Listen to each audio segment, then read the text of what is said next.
Olá, seja bem-vindo ao programa Ação Nacional.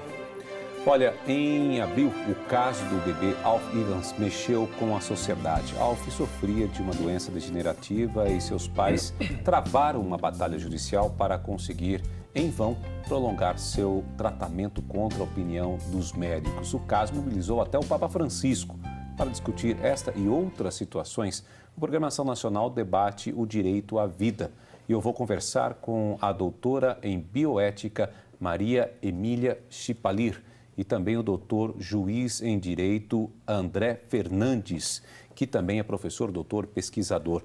Obrigado pela presença de vocês aqui conosco no Ação Nacional. Doutor André, muito obrigado pela sua presença. Eu agradeço, Júnior. Também a doutora Maria. Eu que agradeço. Obrigado pela sua presença. Gente, vamos lá. Em primeiro lugar, o que é direito à vida? Quem poderia me responder isso? Vamos lá. Bom, eu acho que a pergunta... Quer tirar para o ímpar? Pergunta é para mim, né? Vamos lá. Não, o direito à vida basicamente consiste no direito, né, da existência incondicionada, desde a concepção até, digamos assim, até o último suspiro, né, como diz um amigo meu, até a morte no caixão, né, para poder rimar com concepção. Sim. Então, de fato, é um principal direito, porque todas as legislações na história, inclusive do direito, sempre procuraram tutelar de uma maneira ou de outra, né, cada qual dentro das suas circunstâncias concretas, a observância desse direito, porque ele é justamente o direito que assegura o exercício dos demais direitos, como o direito à liberdade, o direito à propriedade, o direito de segurança, o direito ao trabalho, etc, etc.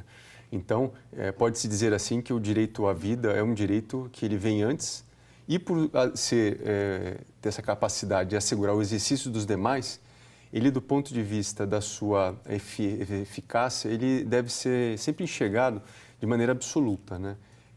Os demais não, os demais devem ser matizados sempre à luz do exercício desse direito à vida, que é sempre pressuposto para o exercício dos demais direitos. Tá. E na questão da bioética, o que é a vida? Então, veja bem, seria assim até uma continuação da questão do direito à vida, assim, complementando um pouquinho, nós dizemos que o direito à vida faz parte, a defesa da vida, o direito à vida faz parte do ethos, né, humanitário, porque se nós pegarmos, por exemplo, a Declaração Universal dos Direitos Humanos, né, um dos direitos que é levantado lá, todo ser humano, todo ser da espécie humana tem direito à vida, né? Então, é o direito principal, né? E a vida, eu acho que o doutor André falou muito bem, porque hoje se tenta, vamos dizer assim, restringir o que é vida, né? Na sociedade mercadológica que estamos.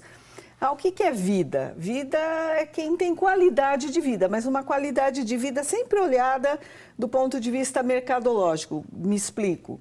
Se você pode comprar, se você produz, se você consome, se você é útil, você tem uma utilidade social, então a sua vida tem qualidade, então merece ser vivida. Quando, na verdade, a vida vai muito além disso, né? Então, quando a gente diz vida, precisa se perguntar, olha, não é só quem tem a qualidade que se espera na sociedade mercadológica. Então, por exemplo, uma criança com deficiência, eu posso dizer que ela tem vida? Tem, né? Uma pessoa em coma tem vida? Tem, né? Então, sempre depende do ângulo que se dá, né, quando se quer torcer a definição do que é a vida, né? Porque tem gente que começa a falar assim, nossa, coitada, aquela pessoa está sofrendo tanto, né? Que seria não até tem melhor que não vida. Vivesse, né? Mas a qualidade de vida que se coloca é sempre essa, redutiva. Por exemplo, se a gente pegar, e aí nós estamos, né, numa TV cristã, somos cristãos, se a gente pegar o que é vida, o que é qualidade de vida, vamos dizer assim, pela bíblica, né? Se a gente pegar o maná, então a qualidade de vida é você ter o essencial, não o supérfluo, né?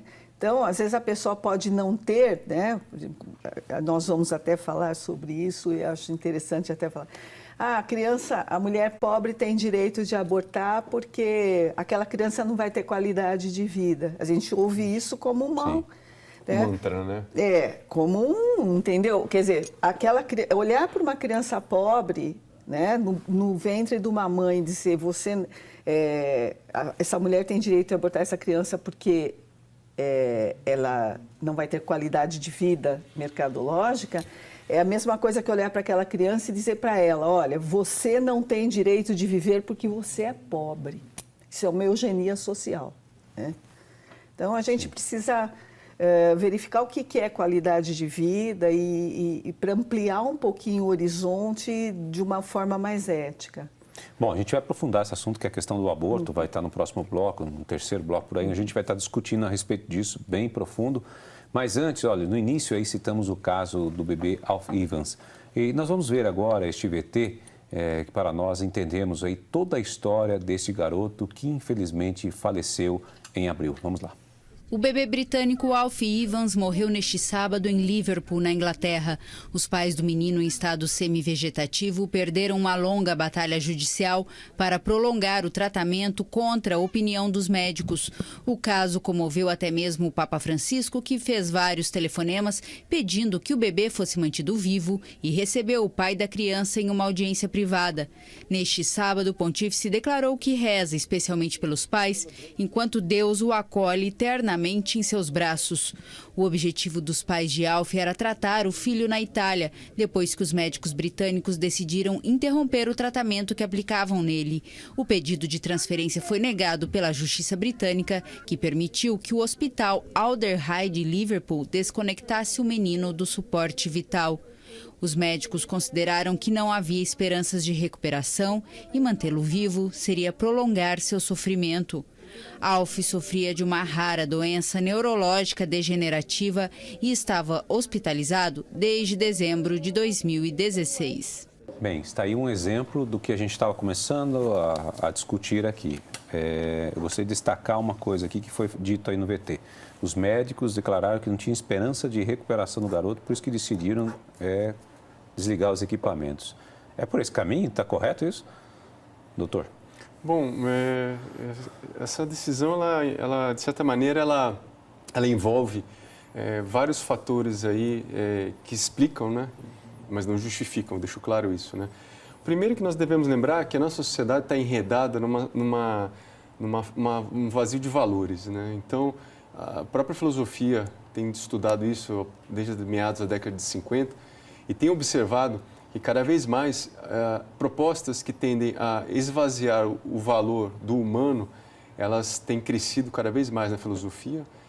Tem a prova aí, todos nós sabemos, né, dessas obras do Zygmunt Bauman, né, trata sobre amor líquido, sociedade líquida, é líquido para todo lado, e não tem nada de sólido, né, ou seja, não tem valores, né. Depois tem a questão estritamente jurídica.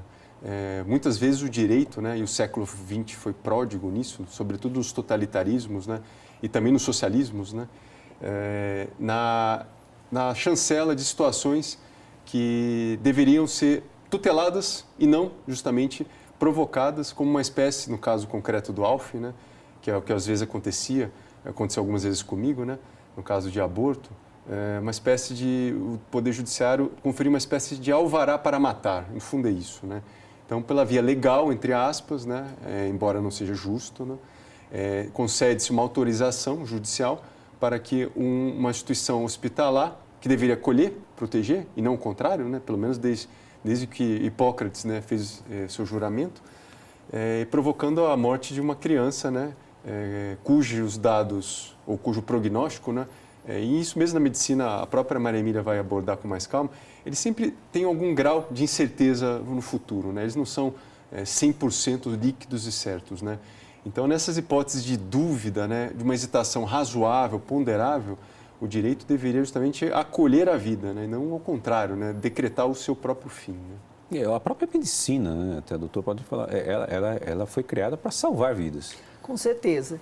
Inclusive, o nosso Código de Ética Médica aqui no Brasil, eu trouxe aqui para citar, né, no capítulo 5, no artigo 41, nós temos o seguinte: é proibido, é vetado ao médico abreviar a vida do paciente, ainda que a pedido deste ou de seu representante legal. Parágrafo único. E aí vai entrar talvez no caso do bebê. Nos casos de doença incurável e terminal, deve o médico oferecer todos os cuidados paliativos disponíveis sem empreender ações diagnósticas ou terapêuticas inúteis ou obstinadas, levando sempre em consideração a vontade expressa do paciente ou na sua impossibilidade de seu representante legal. O que o nosso Código de Ética Médica? Ele proíbe a eutanásia. Se a gente pegar, por exemplo, a definição de cuidados paliativos da Organização Mundial da Saúde, ela não prevê a eutanásia como um cuidado paliativo. O cuidado paliativo, para me explicar melhor. Então, veja bem, quando a gente discute a situação desse bebê, a gente está falando num caso de eutanásia em bioética, né? O que é a eutanásia? É você abreviar a vida do paciente em vistas de lhe abreviar o sofrimento. Quando, na realidade, então, é uma coisa completamente oposta à ortotanásia. A ortotanásia, você não abrevia a vida do paciente para abreviar o sofrimento. Você abrevia o sofrimento, é diferente. Aí entra em campo isso aqui, os cuidados paliativos, né? Então, vamos dar um exemplo mais fácil de ser entendido, né? Vamos supor que você tem um paciente que está já num estado terminal de um câncer e que aquela quimioterapia que você está oferecendo, ela não vai mais salvar aquele paciente, curar a doença. E causa um extremo sofrimento para o paciente. A quimioterapia, todo mundo que já teve contato sabe. Então, veja bem, aí você pode suspender a quimioterapia com a anuência do paciente, porque ela não vai prolongar a vida do paciente, tá? Mas você não vai matar o paciente, você vai oferecer a ele os cuidados paliativos, nutrição, se precisar um oxigênio, se precisar uma hidratação, quer dizer... Remédio para dor. Remédio para dor, né? Apoio psicológico para o paciente, para o familiar. Então, você não abandona o paciente. Então, há uma diferença entre eutanásia e ortotanásia. E hoje, então, a ortotanásia seria isso, você oferecer um cuidado para o paciente para lhe minimizar o sofrimento e a dor. A eutanásia, não. O que você faz? Você abrevia a vida do paciente para tirar a dor. Isso é antiético, né? Então, são coisas diferentes. E hoje tenta se fazer passar que a eutanásia, não, é abreviar o sofrimento. Pera lá, né? Então, são coisas diferentes. Tá? Sim. Bom, a gente precisa ir para um rápido intervalo, a gente volta já. O papo está muito interessante sobre direito à vida. Nós voltamos.